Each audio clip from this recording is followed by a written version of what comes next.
2022 में Reliance communication RCom के इस स्टॉक मार्केट चार्ट को देखिए।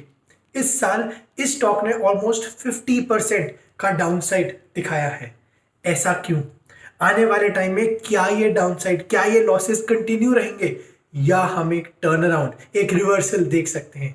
And most importantly, if you are an investor, what should be your strategy in Reliance communication stock, जानेंगे इस video में। चलिए, सबसे पहले मैं आपको आरकॉम का एक फाइनेंशियल स्नैपशॉट दूंगा, वो भी सिर्फ 4 नंबर्स के थ्रू। इन 4 नंबर से आपको पता चलेगा कि आरकॉम का करंट फाइनेंशियल स्टैंडिंग कैसा है versus the industry. First metric, 5-year revenue growth for Reliance communication versus the industry. मतलब पिछले 5 सालों में ऑन एन एवरेज हर साल कितने % से उनका रेवेन्यू बढ़ा है या कम हुआ है, और वो इंडस्ट्री के अगेंस्ट कैसा है। For Reliance communication this number is at -39%। मतलब ऑन एन एवरेज हर साल उनका रेवेन्यू 40% से नीचे आ रहा है। थिंक अबाउट दिस, किसी भी बिजनेस के लिए is that a good sign कि उनका रेवेन्यू कम होता जाए? Definitely not. वहीं अगर आप उस इंडस्ट्री में, टेलीकॉम इंडस्ट्री में ऑपरेट करने वाले प्लेयर्स के रेवेन्यू की बात करें तो वो 1% से ग्रो कर रहा है ईयर ऑन ईयर बेसिस। बहुत अच्छा नंबर तो ये भी नहीं है, पर रिलायंस कम्युनिकेशन के अगेंस्ट बहुत ज्यादा डिफरेंस है अदर प्लेयर्स का उस इंडस्ट्री में। Second metric, 5-year profitability trend for RCom. अब हमने रेवेन्यू के टर्म्स में समझा कि आरकॉम का रेवेन्यू ग्रो तो नहीं कर रहा है, प्रॉफिट के टर्म्स में क्या?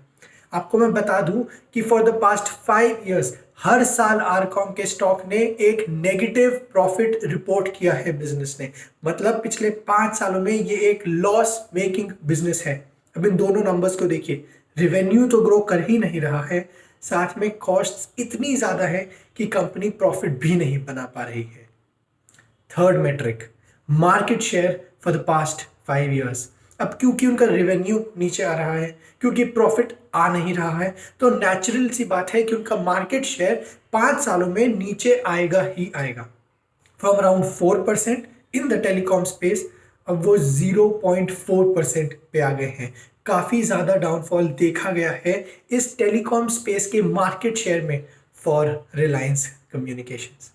And the fourth metric, total debt on their balance sheet. मतलब उस बिजनेस पे आज की डेट में टोटल कर्जा कितना है, and this number is at 45,000 crore. एक बहुत बड़ा नंबर है, और स्पेशली जब आप इस नंबर को बाकी 3 नंबर से रिलेट करें और एक स्टोरी बिल्ड करने का कोशिश कीजिए for these 4 numbers, then you will understand what is this business we are talking about. Reliance communications एक ऐसा बिजनेस है जिसका रेवेन्यू कंसिस्टेंटली 40% से नीचे आ रहा है। कॉस्ट्स इतनी ज्यादा है कि प्रॉफिट बिजनेस नहीं बना पा रहा है। मार्केट शेयर नीचे आ रहा है, कंपेटिटर्स अच्छा परफॉर्म कर रहे हैं, और ओवरऑल उनका डेट लेवल्स भी काफी ज्यादा है।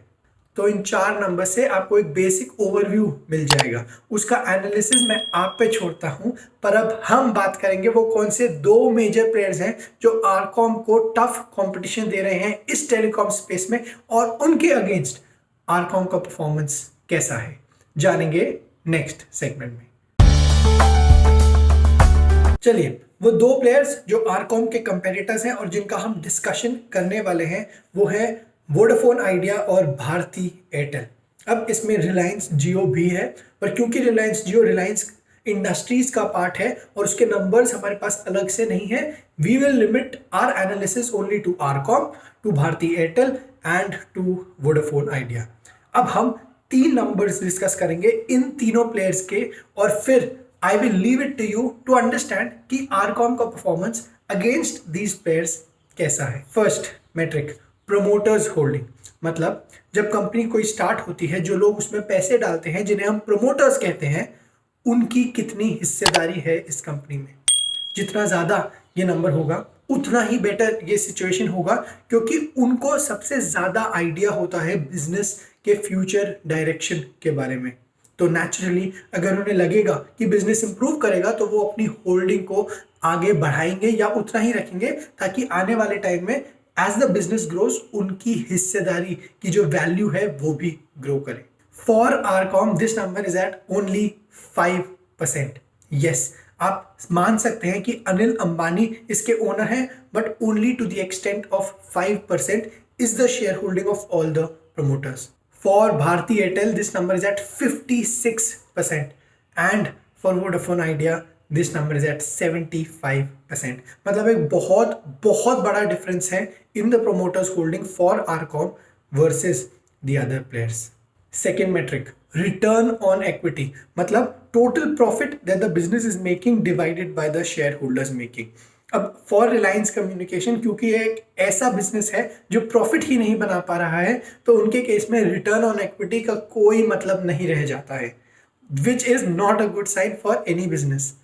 For Bharti Airtel this number is at 5%, and for Vodafone Idea also, वो भी एक लॉस मेकिंग बिजनेस है, तो उनके केस में भी रिटर्न ऑन इक्विटी का कोई वैल्यू नहीं है। Third number, 5 year revenue growth, मतलब 5 सालों में ऑन एन एवरेज हर साल कितने % से रेवेन्यू ग्रो किया है। फॉर रिलायंस कम्युनिकेशन हमने समझा था कि दिस नंबर इज -39%, जो कि बहुत बहुत खराब नंबर है। For Bharti Airtel this number is at 4%, revenue बढ़ रहा है, and for Vodafone Idea also this number is at 1%। तो बहुत ज़्यादा डिफरेंस है again on the revenue growth as well between RCom and these players.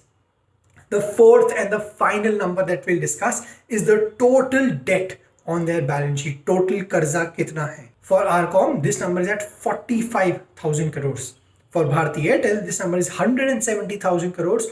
और for Vodafone Idea, this is at 40,000 crores. अब Bharti Airtel की डेट बहुत ज़्यादा है, but that is not a major concern, क्योंकि उनका बिजनेस भी एक स्ट्रॉन्ग डायरेक्शन में जा रहा है। They are a profitable business, उनका रेवेन्यू काफ़ी ज़्यादा है, तो having a huge debt is not necessarily bad.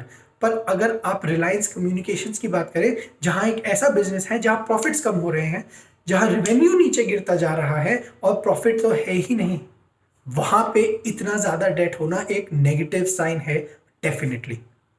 चलिए, इन 4 नंबर्स के थ्रू अगेन आपको पता चलेगा कि रिलायंस कम्युनिकेशन काफ़ी पिछड़ चुका है, काफ़ी पीछे है when we compare their performance against these peers। पर अगर आप एक इन्वेस्टर हैं तो what should be your strategy now in Reliance communications, जानेंगे नेक्स्ट सेगमेंट में। चलिए, इस टोटल एनालिसिस से आपको एक बात बहुत ज़्यादा क्लियर हो जानी चाहिए कि रिलायंस कम्युनिकेशन का बिजनेस अभी एक अच्छी और एक क्लियर स्ट्रॉन्ग डायरेक्शन में नहीं जा रहा है। अगर रेवेन्यू नीचे आ रहे हैं, प्रॉफिट बिजनेस नहीं बना पा रहा है, बिजनेस का डेट इतना ज़्यादा है, तो नेचुरली एक कंप्लीट टर्न अराउंड, एक कंप्लीट रिवर्सल की ज़रूरत है इस बिजनेस को। बट क्या ये हो सकता है? To be honest, I don't see clear signs of that happening in the near future. इसलिए my personal opinion is that I would want to stay away from this stock, because I would want to invest in stocks जहाँ का business sound हो, business model और business fundamentals एक clear direction में जा रहे हों। But यहाँ पे एक बहुत ज़्यादा प्रॉब्लम है on all the fronts as far as their business is concerned. Yes, there might be some situation, something internal related to the company जिसकी वजह से एक टर्न अराउंड हो सके, but until that is clear, जब तक वो क्लियर नहीं हो जाता for the investors, I would stay away from the stock. Having said that, for you, if you are an investor, please watch out the management commentary. Management का क्या focus रहने वाला है आने वाले टाइम में? Do they see a change in the business fundamentals? क्या वो एक्सपेक्ट कर रहे हैं कि उनका रेवेन्यू आने वाले टाइम में ग्रो कर सकता है? क्या वो एक्सपेक्ट कर रहे हैं कि उनका प्रॉफिट बना सकती है ये कंपनी? और अगर ऐसा कुछ भी है तो please invest, but at your own risk, because any investment in this stock could be a very risky bet for you. Alright, I hope you enjoyed this video. Do subscribe to Finance Lens and I'll see you the next time. Finance Lens Shorts, a channel dedicated only to the short form content, is now launched. यहाँ पे आप सीखेंगे money making tips, tax saving hacks और बहुत कुछ। Please subscribe to that channel. The link is in the pinned comments and in the description, and I hope you derive a lot of value out of it.